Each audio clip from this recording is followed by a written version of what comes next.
Assalomu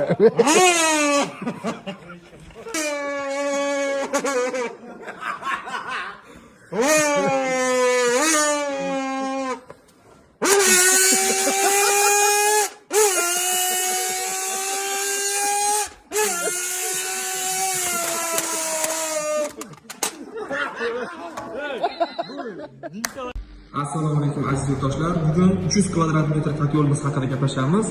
Mana shu ko'rib turgan 300 kvadratli kotyol, ya'ni buni afzalligi bitta zapravka qilib, bunkerga bitta zapravka qilib qo'yiladi.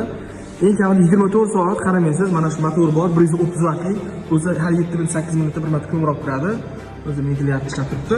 Kotyolimiz miyasi zavodskiy bo'ladi, ya'ni telefon orqali ham masofadan turib bemalol boshqarish imkoniyatiga egasiz.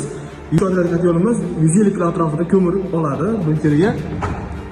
Ko'rib turibsiz, mana kotyolimizni ichki idishlari 4 mm lik rossiy горячий idishlar tayyorlanadi. Yarelkasi 0,8 cm. Chekkan 1 cm qalinlikda bo'ladi. O'zini maxsus kuldonlari bor. Yana bitta qo'shimcha ma'lumot. Mana bunkeri o'ng tomon, chap tomonga o'tadi. Любой tomonga o'taveradi, xudo xolasa. Kimga aniq sifatli xizmatlar kerak bo'ladigan bo'lsa, ekran nomerini qoldiramiz. Bemalol aloqa qilishinglar mumkin. Assalomu alaykum.